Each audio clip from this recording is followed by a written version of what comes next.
Hey, what's going on, everybody? You made it back. We are ready to keep you company. Thank you guys for joining us once again. Don't forget to follow us on the social media scene. You can find us on Twitter at @theblown_save and on Instagram at @theblown_save. We have been posting snips of the show on TikTok as well, so make sure you check those out. Don't forget, you can also still reach out to us at theblownsavedpodcast@gmail.com. You can find the show anywhere you listen to podcasts or music, like Apple Podcasts or Spotify. And if you want to support the show, it doesn't take a lot to do so. Hitting that like, subscribe, or share, it doesn't cost you a thing. Anything that you can do helps the show tremendously. And as always, give us a rate and review if you're in the mood. Don't forget to click that notification button so you can get notified when the new show drops. First and foremost, before I bring in the compadre right now, I do want to apologize for not posting the show last week. We had a show recorded. It was a heated show. It was a lot of back and forth with our guest of the week. Unfortunately, when I went back to edit, the audio was very, very bad. You couldn't hear the compadre, so I do want to apologize. It was just really corrupted. It was unusable, so we couldn't do it. So I do apologize about that, but we're back now. And speaking of which, the one, the only Mr. Compadre, R.D. Casas, how are you today, sir? What's up, compa? Feeling much better now that I got that extra little break that you gave me. An extra little hour makes a difference. Hey, whatever gets you ready, whatever gets you in that mindset, compa. Yeah, for reals. Yeah, no, I do feel much better. That's good. I was just letting the listeners know that I apologize about last week's show, that the audio file was corrupted and it was unusable, and that's why we didn't post a show last week. But our picks were so bad anyways. They were really kind of go back. Yeah, we're not going to talk about I felt like it was upset weekend anyways. You know, there was so many upsets. It was one of those, if you bet on all the underdogs, you made out like a bandit. You would, yeah. If you would have bet underdog straight up, you would have made out like a bandit for sure. Yeah. For sure. But hey, we're back for technically it's episode 3, and it's going to be a banger, I swear to God. So everybody sit back, relax, and let's get to it. Now, compadre, the biggest story that we have to talk about happened last night. Shohei continuing his path to greatness yesterday. Shohei became the founding member of the 50-50 club. Technically, right now, he's at 51-51. I don't know if they played today or if they're playing or what's going on. But still, what hell of a run so far. And he's got like a week to go still in the season. Not only that, but he was a triple away from doing it all and making history with the cycle, which would have been crazy as it was. But he still went 6 for 6 with 10 RBIs and 3 home runs and 2 stolen bases. This was what's funny is I found out this is the 50th time a player has hit 50 home runs in a season, and it was the season that Ohtani hit the 50-50 or did the 50-50. Right. So a lot of 50s there, a lot of 5 zeros there. A lot of 5-0. Woo. But it was really done. It was done in such great fashion. It was absolutely amazing. It has been my great pleasure to praise the god of a man in the baseball field of Mr. Ohtani. He's been compared to Babe Ruth. Is this accomplishment going to turn around the conversation, or are we going to start going, well, let's compare so-and-so to Ohtani's season, or Ohtani doing this, or Ohtani doing that? Mm-hmm. Still has yet to be seen. He still has a lot of baseball left to play in his career, so we'll see where he goes from here. But this is a big exclamation point in the talks that we've had about who's going to win MVP in the National League. Yes, for some of our listeners out there is a National League MVP and an American League MVP, so there is a difference. Giggity. Who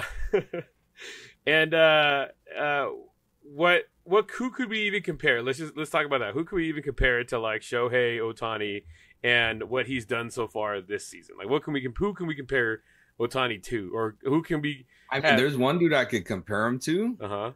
But it's not in the pros. It's in the college level. Okay.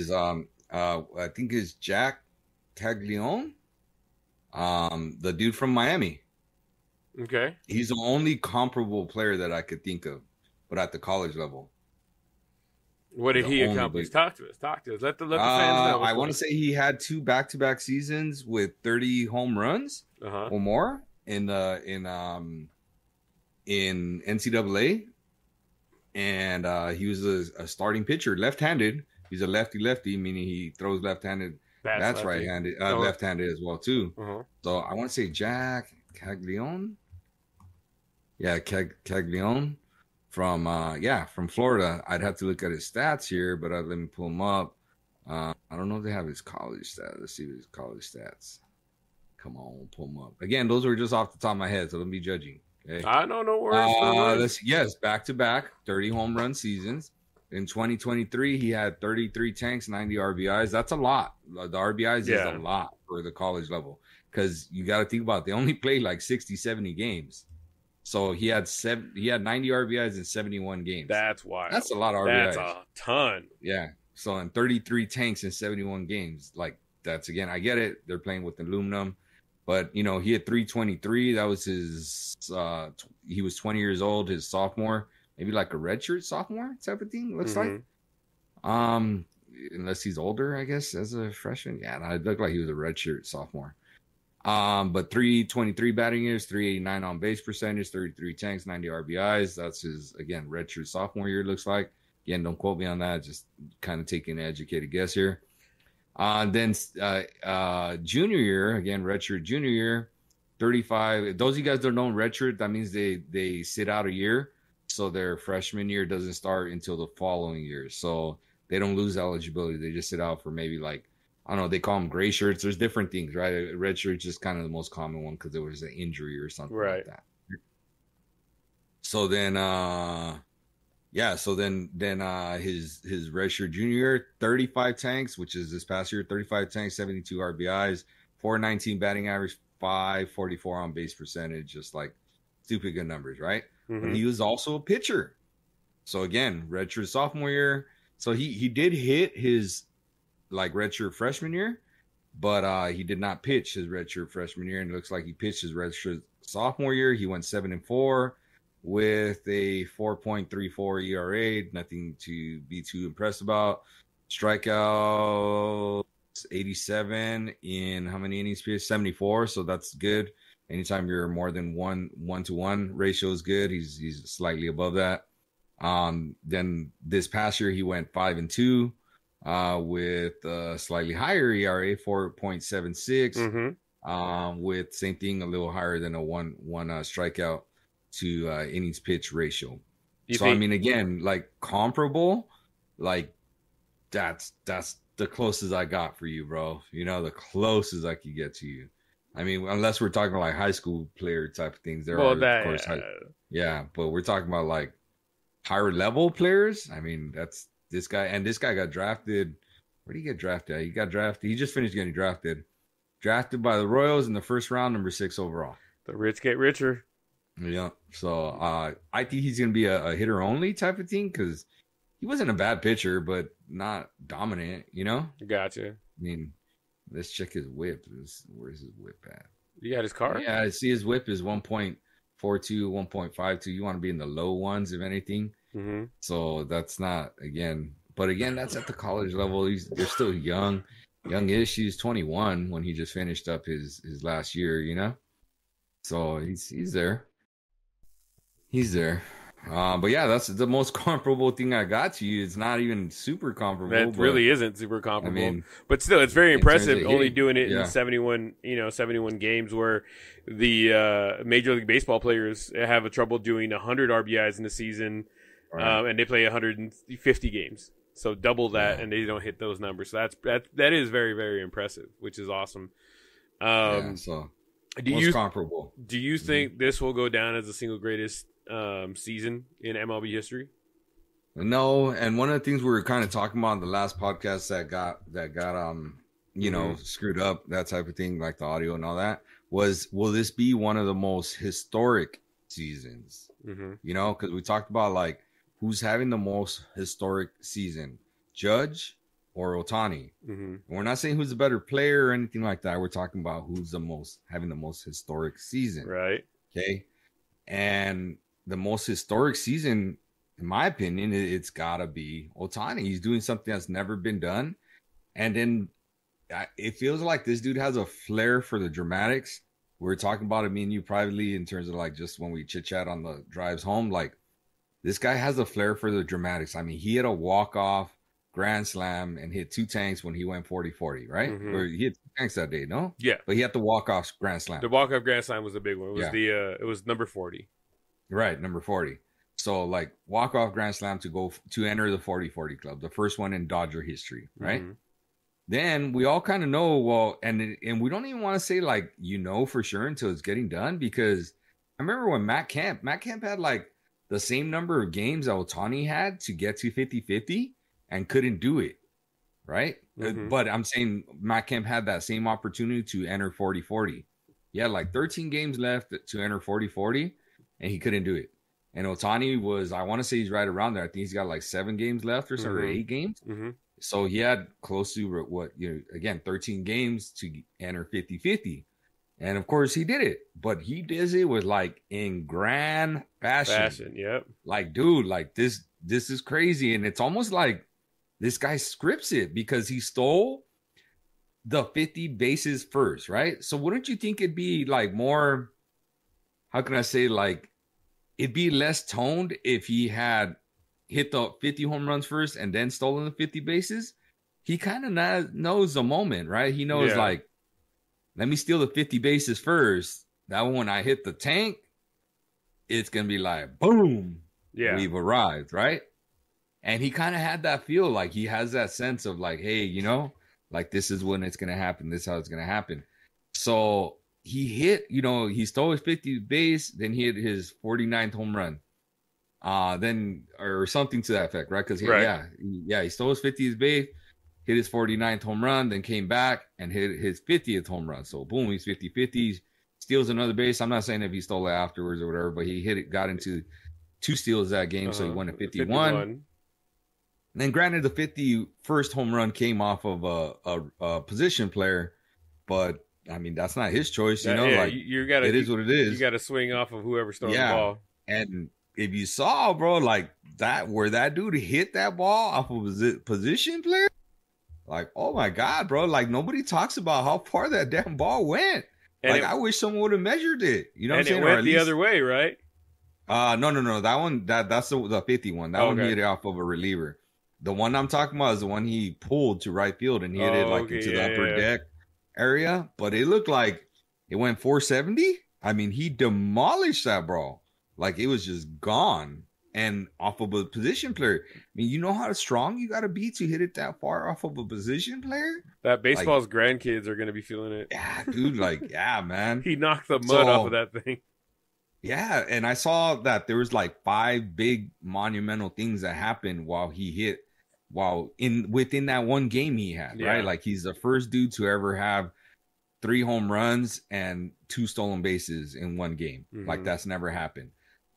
He had the 2nd or 3rd most total bases ever in a game. He's the only one to ever have that many total bases without hitting 4 home runs. There you go. That's the one I was going to put on. He went 6 for 6. That's another thing that you hardly ever see. I don't know how many dudes have gone 6 for 6 this year. He had the 10 RBIs, which is up there. I think there's only like 2 dudes that have ever had more RBIs. I want to say 12 is the record. I mean, like, geez, like, just look at the numbers. Like, that's just crazy, dude. So people talk about like this might have been, in my opinion, for sure, it's the single greatest non-4 home run game. That's like, without a doubt, like the single greatest non-4 home run game. Yeah. But it's up there in the top 5 for the single greatest games for hitting. Don't you think? I do. I don't know. Like, it's crazy. And you know what? Kudos to Skip Schumacher, the coach from the Marlins. Mm-hmm. He recognized the moment and he said, hey, they asked him, why didn't you just pitch around Ohtani? You already knew, like, the game was out of hand, this and that. And he, for lack of better words, that was chicken shit. Why would you do that? He's you want to be in this moment. You want to give the guys the opportunities to compete and teach them how to compete. And he beat us. He's for baseball, this is great. Like, that's a great moment for baseball. He's as like a fan of the game, like he's I wish I was a fan at that game. He's of course we're on the Marlins side and we're seeing this happen. And all we could just do is kind of marvel and look at it. Mm-hmm. And we're not happy that happened, but we want to compete. And if we want to teach our guys to compete, they have to compete against the best, and he's the best. Yeah. So I tip my cap to him, because a lot of coaches would have been like, nah. Not doing it off of us. He's not doing it off of us. He's not doing it here. You go do it at home. you know, blah blah blah. You're not like just give him the Barry Bonds treatment like they did back in the day, you know. Mm-hmm. And kudos to the Miami Marlins fans. They gave him a standing ovation on the road. Like, I mean, that doesn't happen, bro. It like, doesn't. It is the Marlins, so I get it. Like, you know, they're literally fair weather, right? Like, but still, it doesn't happen. Another thing I saw and I came across somewhere was the umpire recognized the moment, and he went and did 3 things. Okay, and after that at bat, after Ohtani's, I think it was his 50-50, right? Uh-huh. He went and cleaned the plate. Okay, he then took baseballs from the ball boy or bat boy, whatever you want to call him. Mm-hmm. Okay, had a little conversation with him. You know, whether it's like, hey, I'm going to need 3 more, blah, blah, blah. And then after that, he maximized his time with that. And then he waved off a pitch clock violation so that Ohtani could have his moment with the fans and in baseball. That's understanding. How cool is that? That's understanding that the moment, like you said, it's understanding how important a milestone it is. And from somebody who, you know, sometimes we like to yell at the umpires because they screw up a call or they didn't do this, they didn't do that. Well, guess what? He did do the right thing at that moment. That's what was needed. And nobody had to tell him. He just kind of was like, I hope that, you know, that was just him going, soak it in. Yeah. We may never see something like this again, right? Or in our lifetime. We've never seen it. I mean? Yeah, we've never seen it, and we may never see it again. Mm-hmm. You know, like that's crazy to have a dude that. I mean, I don't know, man. That's crazy because he done it on. He's also a pitcher. You know, like that Tom Verducci thing that I sent you. I think that was awesome, dude. If you had a chance to watch it, like a little 4-minute skit, I thought it was good. I thought it was just amazing. And we all know how amazing Ohtani is, and like it's so impressive what he's been doing and stuff like that. But it's just like, man, he finds a way to take it different levels, and he had the opportunity to take it to. I think he's peaked. Don't get me wrong. Like this is his max. This is the best we're ever gonna see from him as far as batting. Because as far as batting, you know what I'm saying? Okay. Because if he comes back and pitches, like you're not gonna have that kind of stamina or work be available every single day to be able to play like that. You know what I'm saying? Right. And Pedro Martinez had a good little kind of, I guess, talk about it on his team. Although Pedro's, man, tough to listen to. Like, I love Pedro, right? Mm-hmm. But that guy could not spit out his words sometimes. Like, man, like, just say it already, right? Like, but again, I understand, you know, it's not his first language, English, you know? Mm-hmm. But basically he was saying, and something I've mentioned to you, like that Ohtani might be better off being a reliever, and that Ohtani could possibly, and I could see it, actually be the very first 40-40-40 guy. So 40 home runs, 40 steals, and 40 saves. Yeah. Like, and it's realistic. Now, I think what's more realistic is he could be the first 30-30-30 guy. Mm-hmm. Because, I mean, 30 saves is still a lot. A lot of relievers don't. There's what, like, I don't know. There's probably 5 relievers every year that hit 30 saves? Yeah. You know, and 2 that hit 40 every year. I'd have to even look at those numbers right now. I agree. 40-40 is rare for home runs and stolen bases. That's already rare. And if he's going to go back to pitching, he's probably not going to be able to play as often as he's been playing. Mm-hmm. So 30s across the board is realistic. If he obviously went into that uncharted territory or of the godly territory of 40s across the board, that's just, you're just like, come on, dude, you know? I had one of my buddies, Gabe Gonzalez, talking about, hey, bro, they're about to call Shohei Ohtani up to 4A baseball because he's just too good for Major League Baseball right now. They're going to call him up because, you know, it's like AAA and then the majors. Yeah. And they're like, now they're calling him up to 4A baseball because he don't belong here. Do you think, obviously they're going to give him the opportunity to start next season as a pitcher. There's been comments because they've seen him starting to ramp up his pitching off the mound and things like that towards the end of this season. And he will have, I think, surpassed his 1-year mark since he had the surgery. And do you think they allow him as a fan? Would you want to see him pitch in the postseason if you need it, knowing that the Dodgers' arms are in shambles a little bit? I would say no, and I don't want this to sound bad, but you know, I'm a diehard Dodgers fan, but I'm also realistic, right? Mm-hmm. I mean, if the Dodgers make it past the first round, I'll be happy. Okay, like that's realistically anything past that is just gravy, because I just don't see that. You know, okay, I could see us losing in the first round. I don't think we will, but I could see the Dodgers losing in the first round. I think they're gonna win the first round and then exit in the second round. And it's one of those, like, why would I want him to get possibly hurt just to see him there? Because, not to be mean, Brent, but the Dodgers are going to be there next year anyways. Yeah. They're going to be in the playoffs, bro. Like, you know? I'm with you. One of the things I heard, one of the interviews, or that interview I heard with MLB Network with Ohtani, was saying that he was happy. The thing he was most happy about from yesterday's performance is that he gets to achieve a dream, again, not throwing you under the bus, that of finally making the playoffs. He literally said that. He's like, man, what made me happy was, like, yeah, I had a good game, and yeah, records are nice and all that, but I finally get a chance to make the playoffs and play in the playoffs, and that's like been one of my dreams and one of my hopes and goals. And I was like, damn, like, you feel for the guy. You feel for the guy. And he was up there. I want to say he was up there for the most games played without making like a playoff appearance. He was in like, he was the 700s. Yeah. Damn, dude, like crazy. But I mean, don't. It's all right. I'm trying not to rub it in. Trying. It's not. You're not doing a too terrible job of it, but. Hey, should we tell the people about the thing this morning? That was kind of funny. We don't need to. It's funny because it's on your end. Like you did a good job of coming back.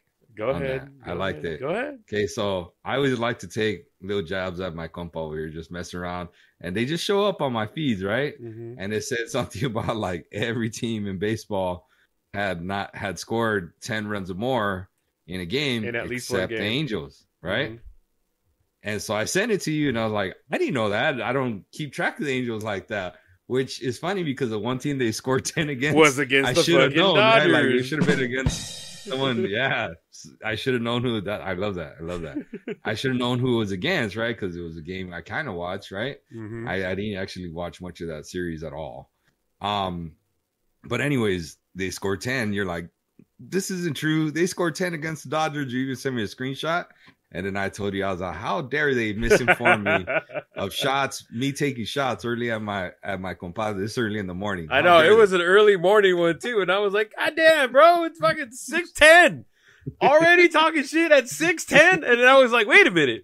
None of this is correct. This is bullshit. Hold on. How dare you? And then I looked at the comments, right? And nobody was like correcting them. Nobody defended them? Nobody. They were just like, it's the Angels. Who gives a shit? This and that, blah, blah. And I'm just like, damn. Somebody correct this motherfuckers because it happened against the Dodgers. Like, hey, put a little comment in there. Excuse me. Pardon me. It was a couple weeks ago. We actually scored 10 against the Dodgers. And I want to say they did 10. They wanted to do 10 again. They did 10 earlier in the season too. I want to say they had 2 games. The Dodger one. I believe you too. Yeah. I believe you, Michael. I believe you. I believe you. I do believe you. I just thought it was weird. Like, damn, they didn't score 10 the whole year. But I don't follow them that as much as you do, obviously, you know? Yeah. I knew that it was recent too, because I'm like, we played somebody. I didn't remember who it was. And I'm like, we played somebody and we won like 10-1. And I couldn't remember who it was. And then I pulled it up. I was like, oh, beautiful. It was the fucking Dodgers too. Yeah. Because I even had some friends that were at that game because of the game before. They were like, "Oh, there's no way we don't go to the next game or the second game. They did that to you guys last night. We're gonna do it again tonight or tomorrow, whatever it is." And they went and they're like, "Why the fuck are we even here? What are we watching here? Like, what's going on?" And I said, "For all that shit talking, this is what you get. We're still missing the playoffs, but y'all lost the 10 to us." Yeah, it's so I'm looking at the saves teams real quick. Remember I told you, like, man, there's only like what 2 to 3 guys each. Yeah, sure enough, there's only 2 right now that have already 40 saves. It's Emmanuel Clase and then Ryan Helsley from St. Louis. They're at 46, 45. And then players that could possibly have 40 this year is only one other dude from what I could see, because you got to be within striking range right now. Is You would never guess who this dude. How about we play that? What?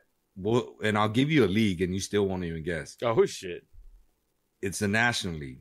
And what closer do you think is third in line for saves on the season? Let's start with the team. Rysel? No.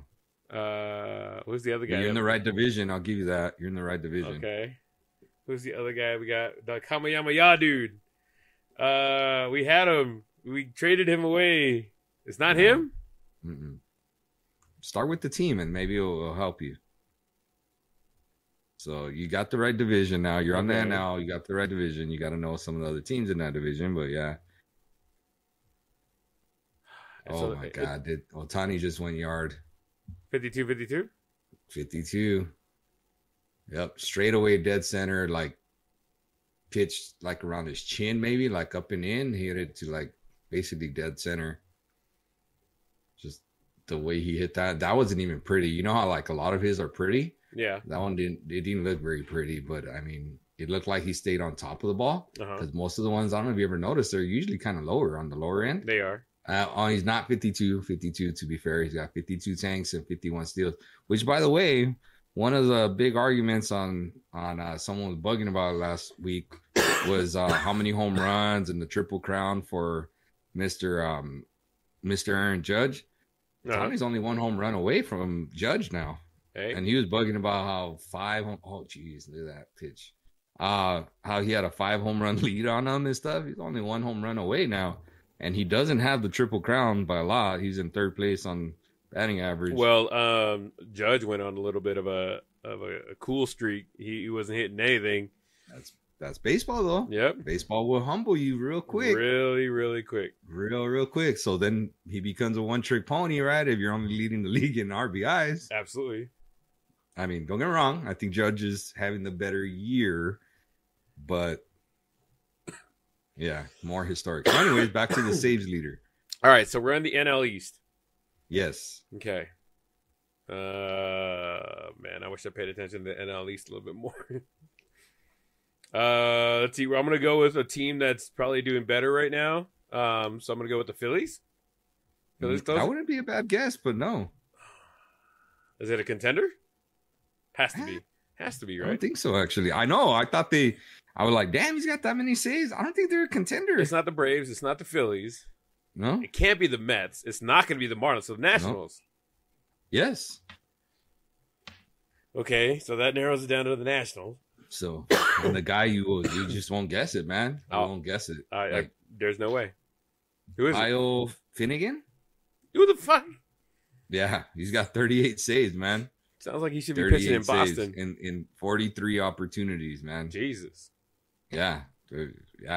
So he has a shot at 40 against the Nationals. So like they don't win a ton, you know? But it seems like when they win close ones. So he's 2 saves away from 40. So that's why like seeing Ohtani go 40, 40, 40. It's I don't know how realistic that is. It is possible. But it's one of those, again, like a unicorn would have to do it. It's plausible. And if somebody's going to do it, it's going to be him. It's going to be him if someone does it. But remember, you have to do already. So no one's ever gone 40-40 twice. Right. So he would, have to do that. Do something that's never been done again, right? Okay. And on top of that, he has to do something that only 2 to 3 players do every single year, which is 40 saves. But as we stated, if anybody's gonna do it, it'll be that guy. And I don't know. I mean, Callie Jansen might be the last Dodger to get 40. See, look, last year only one dude got 40 saves. You know, like year before that, 2 dudes got saves. You know, like I don't know that the year before that nobody got 40 saves. 2020, no. Oh, that was COVID year. 2019, one guy got so like 40 across the board, highly unlikely.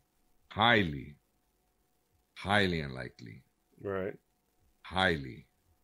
30s across the board, I could see that, especially because again, you don't have to hit the 40 tanks, 40 steals.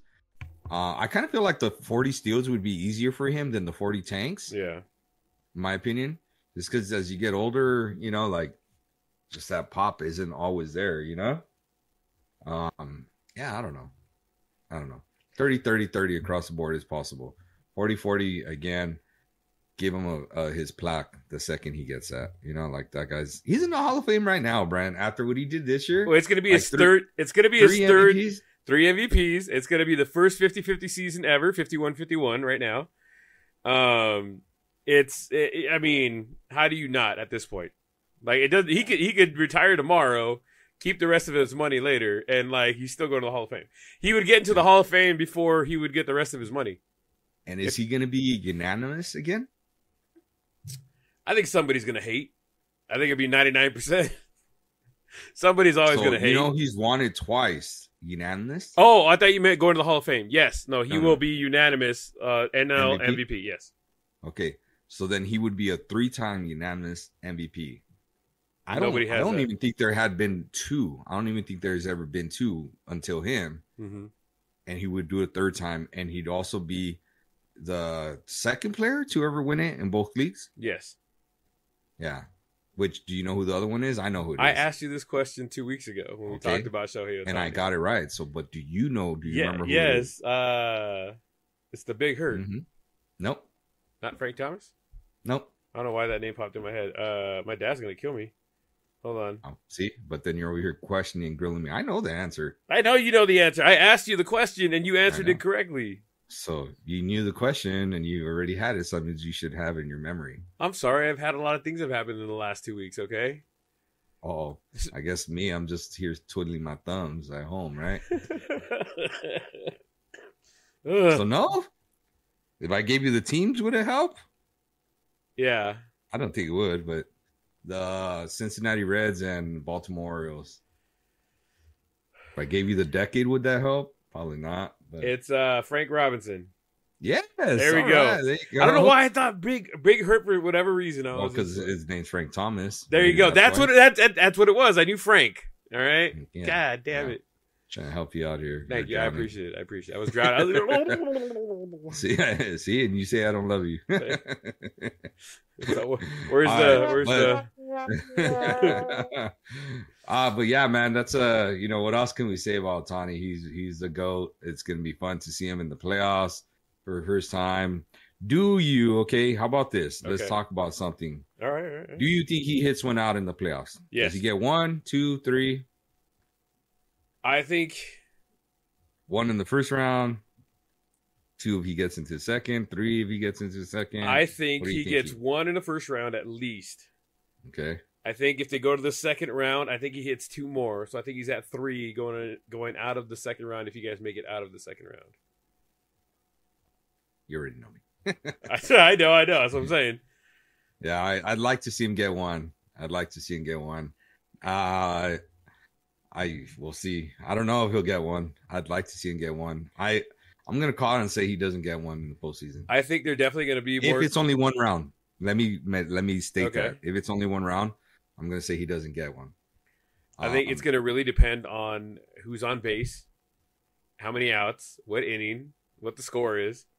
Because if it's a tight game, nobody's on, they're gonna put up that 4-banger and they're gonna say, go take your base. Because it's the playoffs. You're not fucking around with... But he could run, though. But still... You put a guy basically in scoring position? I don't know, man. It's a tough call. Tricky thing. This guy's... Bro, you know that if he surpasses Judge... no, because he wouldn't lead the majors. I believe he leads the NL in home runs and stolen bases. Okay. But I don't think he leads the majors in steals. I gotta check now. No, I want to say there's another somebody's dude that got I saw like 57 or something like that. Yeah, I saw another dude. Where did I see this?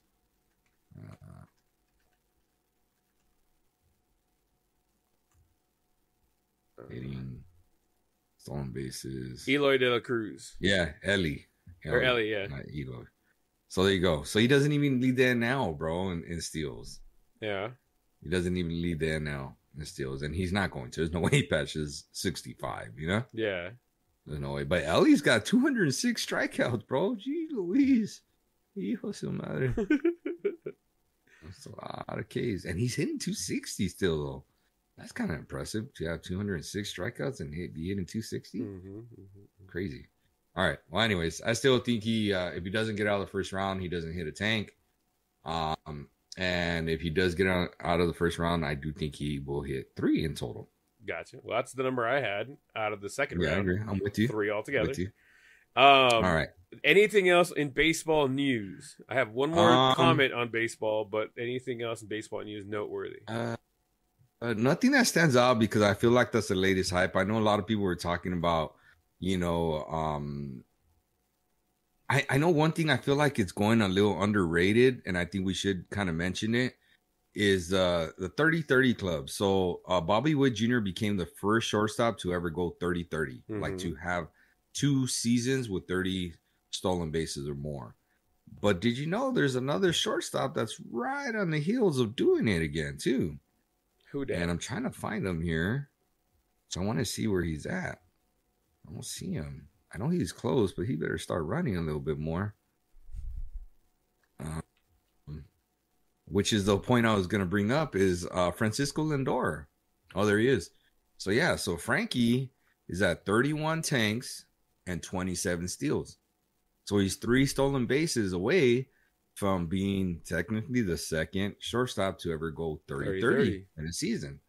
Bobby Witt's the first one to do it, but they both could accomplish the same feat in the same season.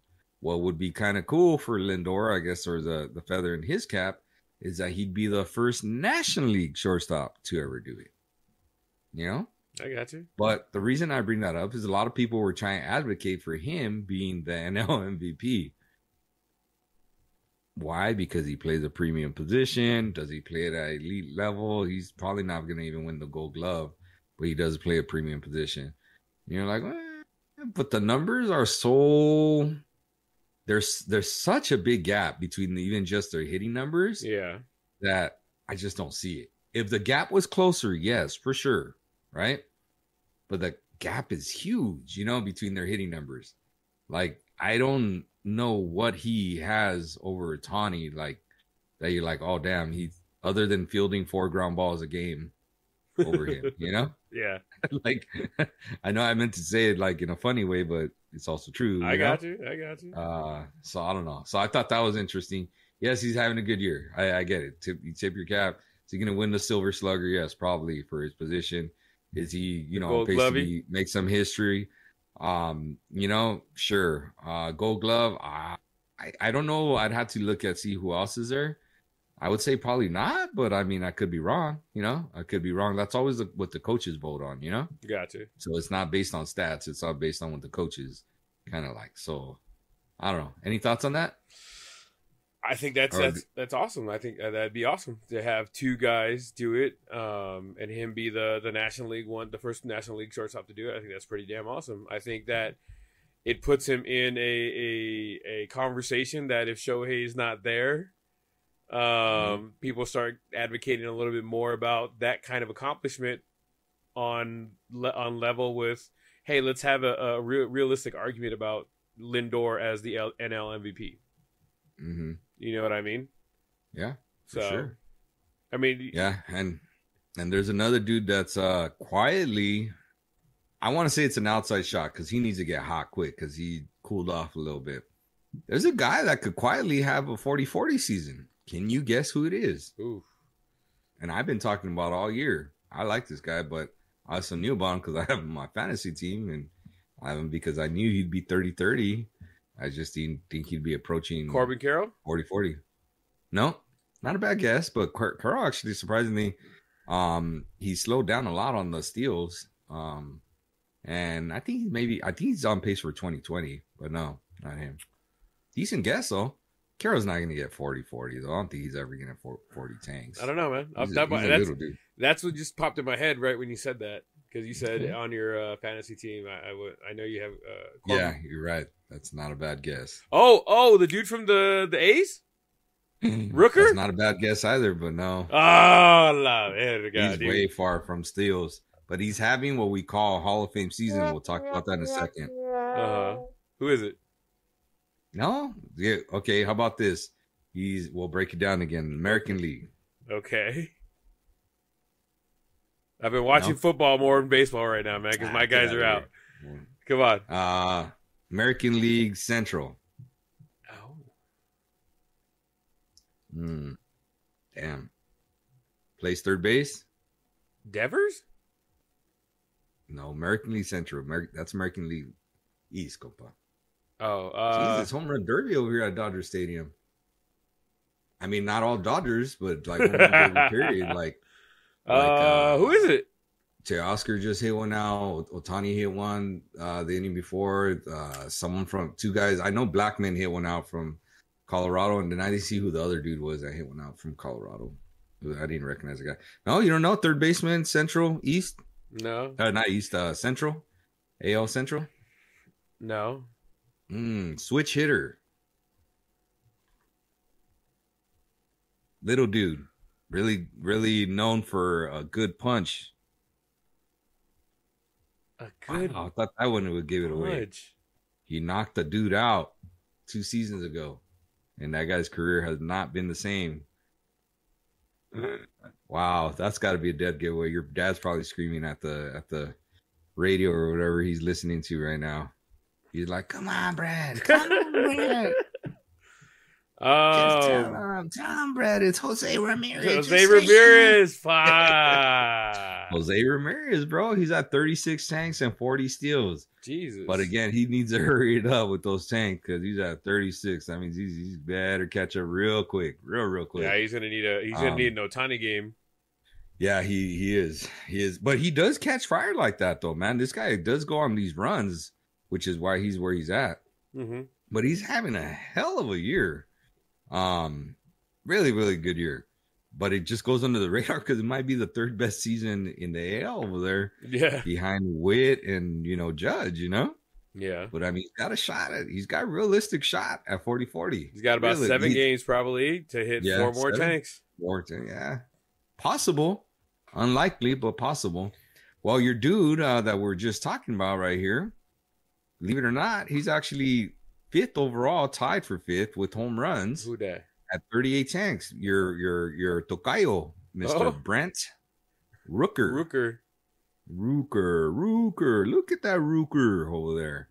He hit. I watched him hit a home run that day. We went to A Stadium to watch him play against Angels. Or you're like, I'm happy, but it hurts. I was like, ah. Well, that guy, I feel like he won me my fantasy championship because he was like, my golden goose, a dude that you pick up. Yeah, it's always comes down to who picks up the better waiver wire, guys. And he was a dude. He had a Hall of Fame season, okay, which is one of the things I want to discuss about. What are the 3 criteria? And I told you this, compa. What are the 3 criteria to a Hall of Fame season? To a Hall of Fame season? Mm-hmm. Season. What is considered a Hall of Fame season? There's 3 things that a ball player must have. Batting average? A high batting average. Yes, what is it got to be at? 330? No, 300. 300, okay, 300. Over 100 RBIs. Over 100, no, is it 100 or 125? 100. 100. Okay. 100 RBIs. And I want to go with on-base percentage. No. But I said I want to. I didn't say that. Okay. I said I want to go with on-base percentage, but no. 30 tanks? 30 tanks. So that is considered a Hall of Fame season. Mm-hmm. There's 30 tanks. For those of you guys that don't know what tanks are, those are home runs. Home runs, dingers. Okay. 30 home runs, 100 RBIs, and a 300 batting average. Do you know how many guys are in that Hall of Fame season this year? Ooh. Over, under, let's say 5. Under, okay? I'm going to start naming them out. All right. Ohtani's not one of them. Uh-huh. Believe it or not, because he's at 296. I want to say Whitty is. Judge is one of them. Uh-huh. So that's 1. Witt. Marcel Ozuna is number 2. Your Tocayo, Brent Rooker is number 3. That suspense is killing me. Yes. Bobby Witt is number 4. Sorry, I got to look at the numbers across the board. Oh, and he's he's 1 RBI shy. Mr. Vladdy Daddy Jr. Okay. is 30 home runs, 99 RBIs, and 322 batting average. So he's going to be number 5. Mm-hmm. And I don't see anybody else, compa. So technically, right now, the under wins, and I called it. Technically, yes. Yeah, technically, enough. He's not there yet. Will he have it at the end of the season? Probably. Yeah, most likely. 1 RBI? I would hope so. Yeah, because I don't see anybody else. Yeah, nobody else. The only other one that has a shot is Shohei. He needs to get that batting average going up a little bit. But so late in this season, I don't know that he could jump 4 points, you know? That's a lot. It's kind of a lot. Usually it's 2 to 3, but 4, I mean, he could. I mean, he jumped into 296 by going 6 for 6, right? That'll definitely help. You get another one of those, 6 for 6 games. And these stats are up to date. They're saying 52 home runs, so he's literally up to date. So we're gonna have 5 guys that are gonna have Hall of Fame seasons this year. Kind of cool, right? Right. Love it. I love stats. I'm such a stat guy and all that stuff. I'm gonna test your stat knowledge here in a little bit too. Better be baseball. I'm not the greatest with the other sports. Baseball. It's a basic football question, but I want to see how good you get. So the one thing I want to point out or bring to light, as they say, for baseball is our one and only Mr. RT Casas, the compadre, won his baseball fantasy baseball league. He won this week. He's the champion. Congratulations, champion. Oh, yeah. So congratulations on getting that W. Won that on the very last day. I was losing all week, and on the very last day, I won it. Hey, whether you win by an inch or a mile, a win is a win. That's right. Never had your car. All right, jumping into football. One of the things I wanted to talk about was Tua. He went down with another really bad, severe head injury. It marked his 3rd concussion in his short time in the NFL, not including any that he had already had in college. A lot of former NFL players who have dealt with the CTE and have walked away from the NFL have come out publicly to try to plead for Tua. Excuse me. Have tried to. 1 second. Ooh, that came out of nowhere. Write it down. What time? I got you. 48. We'll go over there. I'll go back here 2 seconds. I'm gonna bold it and call it a day. So a lot of. Let me go back. Many former NFL players who have dealt with CTE and walked away from the game have come out publicly to try to plead for Tua to take the money he has earned for his family and retire at this age. I can't say that I don't disagree with them at this point in time. It's more about your health. I know that sometimes these NFL players or athletes that come from families that don't have, that haven't had much as they grow up, and they get this kind of money, and a lot of pressure is on these athletes to perform, to be able to take care of not only themselves and not their immediate family, but like in Tua's case, he's basically taking care of the whole Tagovailoa village, if you want to call it that. I hope that, he came out and said he's not retiring. He's coming back. As soon as he gets cleared, he's going to come back out. But do you feel that as a coach, as a owner, as a organization, as a league, somebody should step in and be like, hey, look, we get it. You want to come back. They say you're cleared to play. How many times is this going to happen before you say enough is enough, or you don't wake up, or you don't get back up off the field? Man, dude, I'd be out where he's at. You know what I'm saying? I thought it was more than 3. I saw 4 somewhere. I know you have 3 on there written, but I had seen 4. I was pretty okay. I feel pretty confident about 4. Then we'll go with 4. I thought it was 3, but we'll go with 4. Yeah, I feel like I've seen 4 everywhere. Anyways, one of the things I saw his coach say about him, he's like, "Hey, you're really the quarterback of your family, more first and foremost, you know. So that should come first." And I think of the dude that I guess that always kind of my heart goes out to, or the one that I really think of every time I think of CTE, is a dude that we all thought was okay, and then wasn't out of one day was Junior Seau. Junior, yeah. You know, like he's the dude that comes to my mind. Like I'm sure there's other dudes, don't get me wrong, but I feel like I grew up seeing Junior Seau. You know, he was a USC dude, and he played locally in San Diego, SoCal, right?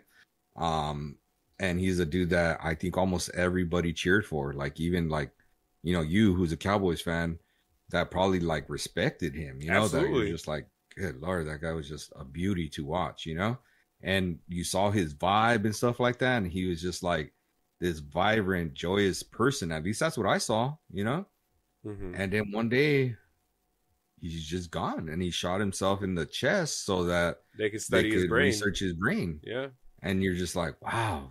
And again, like, you know, like other people, famous people who you didn't see that coming with like a Robin Williams, you know? Yeah. Like the actor, you're just like, wow, like someone that seemed so happy or that brought joy to so many people in this world. They're fighting these demons that we didn't know about, you know, or these internal struggles. And he's a dude that I haven't seen a lot about him, and he doesn't have to prove to any of us that he's tough, man. Like he doesn't. Yeah, he doesn't. Because this, like, I mean, the hit that he took wasn't even like a devastating hit, dude. He hit Hamlin in the bicep. Yeah, and it looked like he had just gotten hit by a truck. Yeah, and then that's another thing is like, dude, like he's had these concussions, and the fact that he's not sliding is what worries me the most. Is like, how's that not in the back of your head? If at this point, again, I've seen 4, but even if it's 3rd, right? At this point, how's that not like in the back of your head? That to me shows me or tells me that he's trying to be tough for his team or whatever, be a leader as a quarterback. And it's not his first thought to slide. You know what I'm saying? Like, it's not like, I got to slide here. His instinct isn't to slide. It's his instinct is to go head first and try and get that extra yard. And if his instinct is not there, then he needs to step away, my opinion, because it's only a matter of time before it happens again, bro. And then at that point, the NFL should be like, hey, that's it, man. You're done. You know, like, you're done. I know that you have to play so many games and so many seasons, whatever, to get those medical benefits for the rest of your life, whatever. At that point, it should be a foregone conclusion. Like, hey, dude, you don't have to play anymore. You're going to get these benefits. Like that's another thing. Yeah. Like I agree with, maybe there should be like standards of like, okay, if you get 4 concussions in the NFL, then you get automatic lifetime benefits. Yeah. So yeah, who knows, right? If anybody of importance is gonna hear this or see this or whatever, but it's very important, you know, especially families now and taking care of their kids and young kids playing football and going through these things at the younger level. And I know they're teaching kids how to tackle better and how to do this, how to do that. But sometimes in the heat of the moment, things happen and you just really have to worry about your kids and yourselves. Sometimes there's no game in any, like in any sport, any aspect of any sport, right, that's worth killing yourself over. At the end of the day, they're all games. You know what I mean? Whether it be football, baseball, hockey, basketball, whatever it might be, rugby even. You know what I mean? At some point, you got to be like, hey, this ain't worth it. I got to take care of my kids. I got to take care of my family. I got to take care of, you know, there's more important things than the game. But I think that there's just so much pressure to perform and to do these things, especially because, look, you make it to the NFL, right, or in any major league sport. You make it into any major league sport, you are the creme de la creme. You are that top 1% that made it all the way there. And it's got to be hard to have to walk away.